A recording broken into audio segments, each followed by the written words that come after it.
Hello everyone, welcome back to my channel. तो सबसे पहले आप सभी को हैप्पी फ्रेंडशिप डे, क्योंकि आप सभी मेरे बहुत ही अच्छे फ्रेंड्स बन गए हैं। तो आज संडे है और आज फ्रेंडशिप डे भी है, तो आप सभी को मेरी तरफ से ढेर सारी शुभकामनाएं फ्रेंडशिप डे की। और जो एक दूसरी गुड न्यूज़ है वो ये है कि सीटेट की नोटिफिकेशन आ चुकी है। मैं वैकेंसी बोलने जा रही थी, सीटेट की नोटिफिकेशन आ चुकी है। पेपर आपका लगभग दिसंबर में होगा और अभी फॉर्म भरने की डेट नहीं आई है, तो फॉर्म की स्टार्टिंग डेट भी नहीं है, लास्ट डेट भी नहीं है। नोटिफिकेशन आ चुकी है। एक पूरी फुल प्रॉपर नोटिफिकेशन भी नहीं आई है। अभी सिर्फ उन्होंने एक पेज का एक नोटिस डाला है कि जिसमें उन्होंने बताया कि सीटेट की वैकेंसी नोटिफिकेशन आ गई है। उम्मीद लगाया जा रहा है कि पेपर दिसंबर में होगा। और फॉर्म के उन्होंने चार्जेस दे दिए हैं। पेपर 1 पेपर 2 के अगर आप एक फॉर्म भरते हो तो आपके 1000 लगेंगे, दोनों पेपर का भरते हो तो 1200 लगेंगे। जनरल के लिए कुछ ऐसा क्राइटेरिया है और दोनों पेपर आप भर सकते हैं, क्लास 1 to 5 और 6 to 8। तो ये थी सीटेट की नोटिफिकेशन। आप लोग को ज़रूर भरना चाहिए। जिन लोगों का बीएड हो चुका है वो भी भर सकते हैं, और जो अपेयरिंग है यानी कि जिनका सेकंड सेमेस्टर हो गया है और वो उस टाइम दिसंबर में थर्ड सेमेस्टर दे रहे होंगे, फर्स्ट ईयर कंप्लीट करके सेकंड ईयर में होंगे, वो भी फॉर्म को भर सकते हैं। जैसे कि हम लोग हैं, हम लोग भी भर सकते हैं। फ़िलहाल मैं इस बार नहीं भरने वाली हूँ, क्योंकि मतलब मुझे ऐसा लगता है जो भी करो ठीक से करो, थोड़ी सी हो तो। मुझे सबसे मेन चीज़ की कंफर्म ही नहीं है कि मैं उस टाइम यहाँ कानपुर में रहूँगी कि मिर्ज़ापुर में रहूँगी, क्योंकि थर्ड सेमेस्टर में हम लोग की 1 महीने की क्लास वाली ड्यूटी लगने वाली है कि जहाँ मुझे जाके पढ़ाना रहेगा। तो अब वो दिसंबर में होगा, जनवरी में होगा, कुछ कंफर्म नहीं है। तो इसलिए अभी इस बार मैं नहीं भर रही हूँ, नेक्स्ट टाइम भरूँगी। बट आप लोग की अगर प्रिपरेशन अच्छी है तो आप लोग को सीटेट का फॉर्म ज़रूर डालना चाहिए। तो अब मैं आती हूँ अपने टॉपिक पे, और वो ये है कि अधिगम का आकलन, that is assessment of learning. ये बुक जिसमें 8 चैप्टर है, इसका 8 चैप्टर का मैंने थोड़ा सा part, half part approx last video में कवर किया था। लेकिन आज मैं आपके साथ फर्स्ट चैप्टर डिस्कस करने जा रही हूँ, क्योंकि मैंने इस बुक को थोड़ा सा एनालाइज किया और मैंने ये देखा कि अगर मैं लास्ट चैप्टर से स्टार्ट करूँगी ना तो समझने में थोड़ी सी प्रॉब्लम आएगी, क्योंकि इसमें जो भी मतलब कैलकुलेशन वाला जो भी पार्ट है वो एक हम जब फर्स्ट चैप्टर से स्टार्ट करेंगे ना तो ज़्यादा ठीक रहेगा, क्योंकि धीमे धीमे कैलकुलेशन इन लोगों ने न्यूमेरिकल्स बढ़ाए हैं।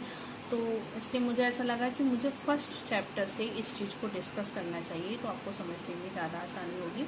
तो आज मैं आपके साथ फर्स्ट चैप्टर डिस्कस करने जा रही हूँ, वो है मापन, मूल्यांकन एवं आकलन, यानी कि मेजरमेंट, इवैल्यूएशन एंड असेसमेंट। तो आपको 3 पार्ट में ये चैप्टर है। पहले मापन यानी मेजरमेंट दिया है, फिर आपका असेसमेंट है यानी आकलन, और फिर आपका है इवैल्यूएशन यानी कि मूल्यांकन।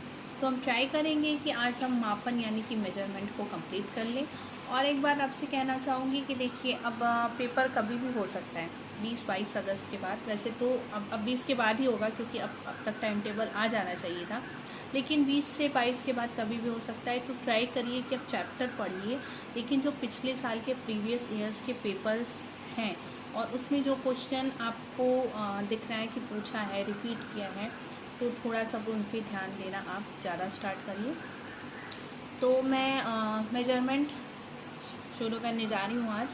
तो इसमें देखिए, सिंपल सा कॉन्सेप्ट ऑफ मेजरमेंट ये है कि मापन क्या है। बिल्कुल सिंपल से टर्म में अगर हम बोले तो किसी भी चीज़ को मेजर करना, स्पेशली इन न्यूमेरिकल्स फॉर्म में, मतलब नंबर के फॉर्म में अगर किसी भी चीज़ को हम मेजर करते हैं तो वो सिंपल वर्ड्स में मापन कहलाता है।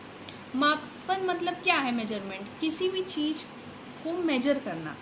अब जैसे हम बात कर सकते हैं, जैसे यहाँ पे देखिए एग्जांपल दिया हुआ है कि दुकानदार कपड़ा बेचता है, मिठाई वाला मिठाई बेचता है, दूध जो वाला दूध बेचता है। तो इन सब चीज़ के लिए वो कुछ मेजर करता है ना। वो दूध बेच रहा है तो उसने एक रखा है आधा लीटर, 1 लीटर का उसने कुछ कंटेनर रखा हुआ है।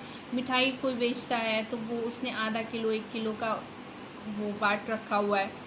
दुकानदार कपड़ा बेचता है तो उसने मीटर, 1 मीटर के लिए स्केल रखी हुई है। तो मतलब हर कोई क्या है, जैसे अगर मैं आपसे बोलूँ कि मुझे आलू चाहिए, तो अब आप ऐसे ही तुम मुझे उठा के आलू नहीं दे दोगी ना। आप एक कुछ मेजर करोगे, भैया तुम्हें कितना चाहिए।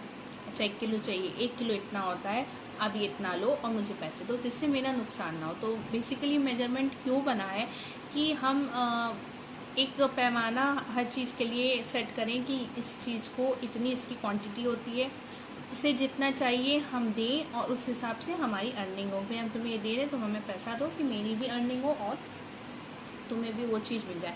अब हम आदि मानव के टाइम में तो नहीं रह रहे ना, कि उनके टाइम में क्या था कि पैसे रुपए बने ही नहीं थे। बस भैया तुम हमें गेहूँ दो तो हम तुम्हें चावल देते हैं, तुम हमें दाल दो तो हम तुम्हें सब्जी देते हैं। ये चीज़ों का एक्सचेंज होता था और करेंसी उस टाइम नहीं थी। तो अब हम उस टाइम में तो है नहीं कि भाई मतलब कुछ भी कोई भी आके ले गया और कुछ भी हमें दे गया, तो ऐसे तो नहीं हो रहा है ना काम। तो हमें ये देखना है कि भाई एक फ़िक्स चीज़ें ही हम किसी को दे सकते हैं, क्योंकि पॉपुलेशन भी बहुत तब से अब बढ़ चुकी है। तो उसके लिए मापन एक बहुत ही ज़रूरी चीज़ होती है, ये मेजर करने के लिए कि मतलब किस चीज़ की हमें कब और क्यों ज़रूरत है, कितनी ज़रूरत है। तो यहाँ पे देखिए मापन का अर्थ और परिभाषाएं यहाँ पे दी हैं। तो इसमें लिखा है कि प्रत्येक वस्तु जो जरा भी सत्ता रखती है, परिमाण में सत्ता रखती है, और कोई भी वस्तु जिसकी परिमाण में सत्ता है मापन के योग्य है।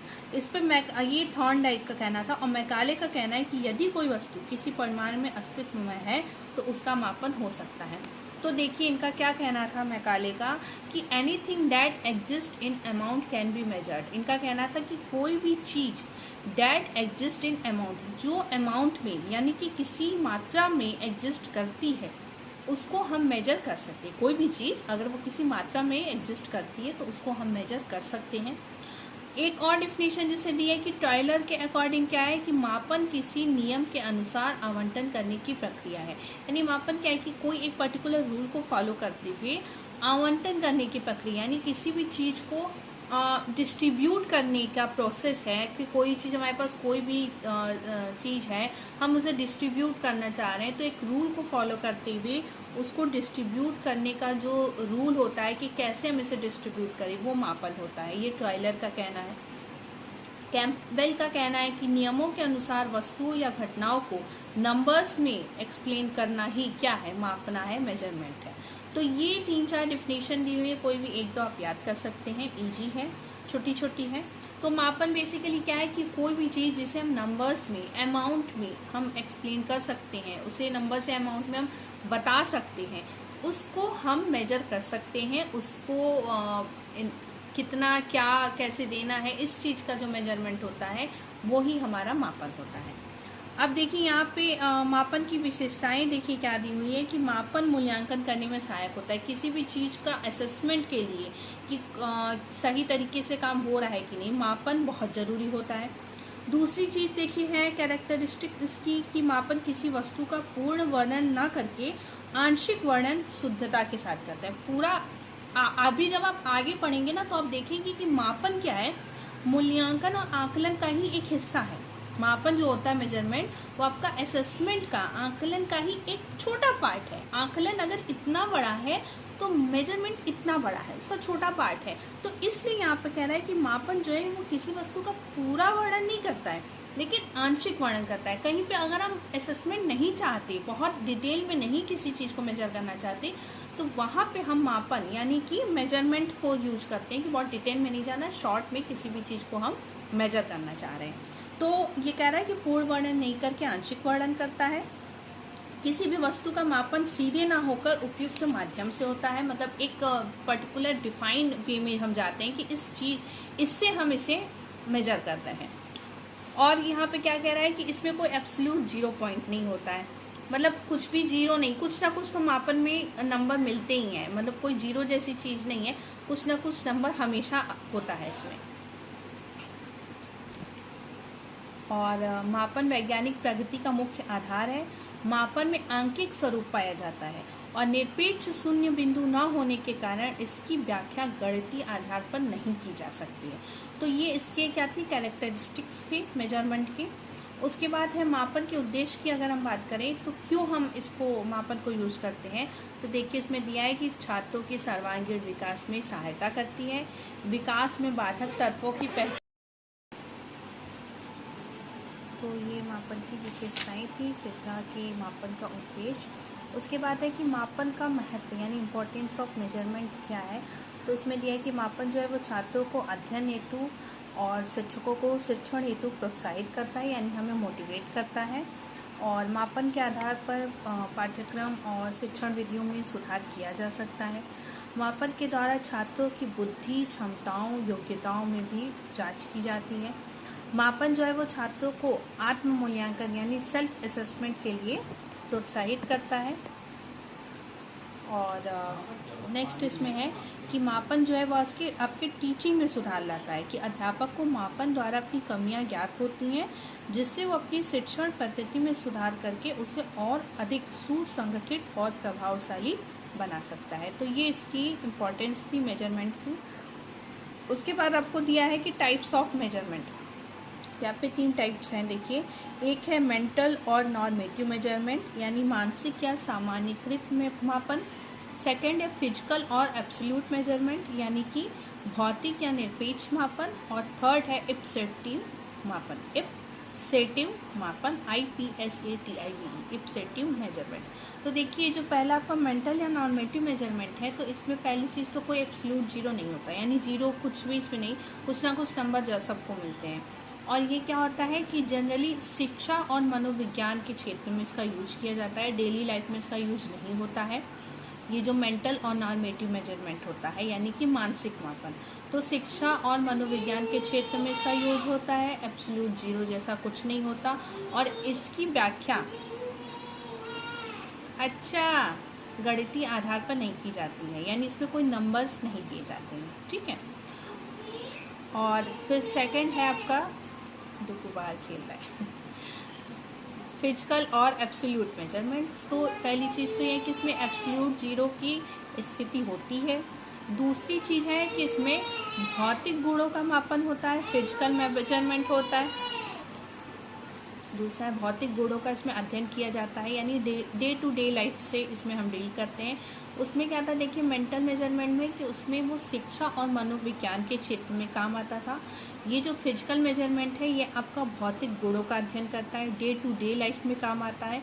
और इसमें जो आपके मैथमेटिकल नंबर्स होते हैं वो यूज होते हैं। इसमें क्या थे, इसमें गणितीय नंबर यूज नहीं होते थे, लेकिन इसमें यूज होते हैं, जैसे कि लंबाई को मेजर करना, दूरी को मेजर करना, ऊंचाई को मेजर करना। तो ये सब आपका फिजिकल मेजरमेंट में आता है। थर्ड है आपका इप्सेटिव मेजरमेंट, इसको रेमंड कैटल ने बनाया था। और ये क्या है कि ये मानसिक मापन के विपरीत होता है। ये आपको फोर्स्ड मेजरमेंट इसको हम कहते हैं, कि आपको फोर्स चॉइस इसमें होती है। कि देखिए जैसे इसमें दिया है कि अगर कुछ आपको समस्याएं दी हुई हैं और आपको 1 to 6 नंबर्स दिए, आपको बोला गया है कि आपको जो प्रॉब्लम सबसे टफ लग रही है इन समस्याओं में उसे 1 नंबर दीजिए। तो आप किसी एक को फर्स्ट नंबर आप दीजिए। अब दूसरी जो नंबर है, आप 5 ऑप्शन जो आपके पास और समस्या बची, आप अगर कहना भी चाहिए कि ये भी मेरे लिए उतनी समस्या वाली लग रही है, लेकिन आप उसको 1 नंबर नहीं दे सकते, क्योंकि आपको फोर्स कर दिया गया है कि आप किसी एक को ही 1 नंबर दे सकते हैं, किसी दूसरे को आपको सेकंड नंबर ही देना है। मतलब आपके पास चॉइस नहीं है, आपको फोर्सली चॉइस करना पड़ रहा है। तो ये आपका इप्सेटिव मेजरमेंट होता है। फिर अगर देखें कि फंक्शंस ऑफ मेजरमेंट क्या है, मेजरमेंट के काम क्या क्या है, तो देखिए पहला है टू प्रेडिक्ट, यानी कि कोई भी चीज़ को प्रेडिक्ट करना। जैसे मेजरमेंट से हम ये देख सकते हैं कि चीज़ें सही हो रही हैं कि नहीं। जैसे अगर हम बालक के विकास के बारे में बात करें तो उसके मेजरमेंट से हम ये कह सकते हैं कि आगे चलकर कैसा होगा, पढ़ने में कैसा होगा, नेचर में कैसा होगा। तो हम मतलब प्रेडिक्ट कर सकते हैं उसके बारे में कुछ। सेकंड चीज़ है टू कंपेयर, 2 बच्चों को हम मेजरमेंट से कंपेयर कर सकते हैं, कि उनकी लंबाई कंपेयर कर सकते हैं, उनकी उनका नंबर कंपेयर कर सकते हैं कि अच्छा अभी इन दोनों की लंबाई में ये रेशियो है तो आगे चल के ये लग रहा है ज़्यादा लंबा होगा, तो कंपेयर कर सकते हैं। थर्ड क्या है टू इन्वेंट, किसी भी नई चीज़ का हम आविष्कार कर सकते हैं। वो भी हम मापन से, भाई हम किसी भी चीज़ को मेजर कर रहे हैं तो हम समझ सकते हैं कि ये चीज़ आगे चल के क्या बनेगी। फिर क्या है टू एडवाइस, यानी कि सलाह देना। तो अगर हम किसी भी चीज़ का मापन करते हैं तो हम ये समझ सकते हैं कि इनकी किस में रुचि। जैसे अगर किसी बच्चे का मैथ्स में ही ज़्यादा अच्छे नंबर आ रहे हैं कंटिन्यूसली, तो हम ये कह सकते हैं कि इसको मैथ्स में इंटरेस्ट है। या किसी का अगर आर्ट्स में अच्छा नंबर आ रहा है तो हम उसको ये सजेस्ट कर सकते हैं कि इसका मतलब तुम्हारे इसमें इंटरेस्ट है, तो तुम आगे चल के आर्ट्स ही लेना। तो हम किसी को मतलब एडवाइस दे सकते हैं। टू डायग्नोज, मतलब किसी भी चीज़ का निदान कर सकते हैं। जैसे हम ऐसे देख के हमें समझ सकते हैं भाई इनको ये दिक्कत है। जैसे अगर कोई बच्चा सही से लिख नहीं पा रहा है तो हमें कह सकते हैं कि मापन से हम ये देख सकते हैं कि लग रहा है इसके आई साइड में प्रॉब्लम है, इस वजह से ये सही से नहीं लिख पा रहा। तो हम किसी भी चीज़ का निदान भी कर सकते हैं, किसी बच्चे की कोई समस्या का। उसके बाद आपको जो नेक्स्ट चीज़ है वो है use of measurement in teaching. तो ये तो सिंपल फंक्शन था मेजरमेंट का, ये है टीचिंग में इसके क्या यूज़ है मेजरमेंट का। तो देखिए पहला है फॉर एडमिशन, एडमिशन के लिए एंट्रेंस टेस्ट हम रखते हैं। मैं थोड़ा सा फास्ट जा रही हूँ क्योंकि चैप्टर काफ़ी लंबा है, ये वीडियो ही काफ़ी लंबा हो जाएगा। थोड़ा सा फास्ट हम जाएंगे तभी हम थोड़ा सा कंप्लीट कर पाएंगे। फिर भी अगर आपको कोई डाउट होगा तो कमेंट करके ज़रूर बताइएगा। तो किसी भी चीज़ के एडमिशन के लिए एंट्रेंस टेस्ट इसीलिए हम रखते हैं कि इतने सारे बच्चे हैं, हमें उन्हें छांटना है कि कौन सही है कौन नहीं। तो हम उसके लिए मापन मेजरमेंट का यूज़ करते हैं कि एंट्रेंस टेस्ट रखते हैं। दूसरा है आपका कंपैरिजन के लिए, दो बच्चों में या दो टीचर्स में हम कंपेयर कर सकते हैं मेजरमेंट के ही थ्रू। फोर्थ है आपका प्रेडिक्शन में, जैसा कि अभी हमने पहले पढ़ा था कि हम प्रेडिक्ट कर सकते हैं कि किस बच्चे के अंदर क्या क्वालिटी है। फोर्थ है आपका फॉर डायग्नोज, किसी भी चीज़ के निदान के लिए भी हम इसको यूज कर सकते हैं। और फिफ्थ आपका है फॉर रिसर्च, रिसर्च के पर्पज़ से भी मेजरमेंट बहुत ज़रूरी है। तो ये आपका एक यूज हो गया। लिमिटेशन क्या है, बीएड में देखिए आप कोई भी टॉपिक पढ़ेंगे उसके प्लस माइनस दोनों हैं, प्रॉस भी है कॉन्स भी है। आपको ये भी बताएगा कि इसका यूज क्या है और ये भी बताएगा इसकी लिमिटेशन क्या है। तो इसकी लिमिटेशन देखिए है कि मापन का जो क्षेत्र है अत्यंत संकुचित है और इसलिए कुछ पहलू का ही ये लोगों के अध्ययन करता है। दूसरी है ये अंतिम निर्णय नहीं देता, ये सिर्फ सूचनाएं देता है। और इसका जो स्वरूप होता है वो आंकिक होता है, जिसका अर्थ कभी कभी स्पष्ट नहीं हो पाता है। चौथा क्या है कि ये शैक्षिक मापन में शुद्धता का स्तर जो होता है वो भौतिक मापन की अपेक्षा इसमें काफ़ी कम होता है। मतलब भौतिक मापन के लिए तो ये अच्छा है, शैक्षिक मापन के लिए बहुत अच्छा नहीं है। अब उसके बाद देखिए यहाँ पे दे रहा है कि इसमें कौन कौन से एरर्स होते हैं। मतलब हर चीज़ में कुछ ना कुछ एरर्स तो होता है। इसमें क्या एरर्स है देखिए, तो सबसे पहले देखिए इसमें दिया है कि पहला है इंसिडेंटल और एक्सीडेंटल एरर। तो इसमें हम अगर बात करें तो कोई भी गलती से अगर एरर हो जाता है बाय मिस्टेक, तो उसमें हमारे ये एक्सीडेंटल एरर होता है। जैसे कि यहाँ पे आपको एग्जांपल दिया हुआ है कि अगर कोई बच्चा है वो ठीक तरीके से ब्लैक बोर्ड नहीं देख पा रहा है, सही तरीके से नहीं लिख पा रहा और वो गलत क्वेश्चन नोट डाउन करता है, तो हम कह सकते हैं कि ये एक्सीडेंटल एरर है।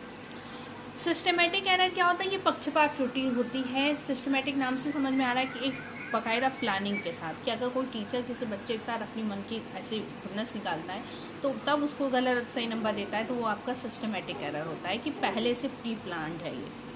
ठीक है। फिर है आपका इंटरप्रिटेटिव एरर, यानी कि इसमें ये होता है कि अनुमान हम लगा के ही कोई चीज़ दे दे, कि जैसे हम अनुमान लगाए कि बच्चा बदमाशी तो बहुत करता है जो पढ़ने में बहुत अच्छा नहीं होगा, तो हम उसको अगर कम नंबर देते हैं तो ये हम अनुमान लगा रहे हैं उसके बारे में, तो ये हमारा इंटरप्रिटेटिव एरर होता है। उसके बाद आपका है पर्सनल एरर। ये भी वही है कि मतलब पर्सनली हम कोई हम चीज़ हमारी दिमाग में चल रही हैं और किसी को हम पर्सनली हम ये कर दें कि अपने नहीं ऐसा है तो उसको हम ऐसे ही नहीं नंबर दे देते हैं, तो वो आपका पर्सनल एरर होता है। और तो ये आपका मेजरमेंट यानी कि मापन ख़त्म हो गया। यहाँ से आपका नेक्स्ट टॉपिक आकलन स्टार्ट हुआ है। ठीक है, तो नेक्स्ट वीडियो में हम आकलन को स्टडी करेंगे। और अगर आपको आज का ये ब्लॉग अच्छा लगा होगा तो चैनल को सब्सक्राइब करना बिल्कुल मत भूलिएगा, वीडियो को लाइक करिएगा। और कोई भी डाउट होगा आपको इस चैप्टर से रिलेटेड या आप आगे क्या पढ़ना चाह रहे हैं तो कमेंट ज़रूर करिएगा।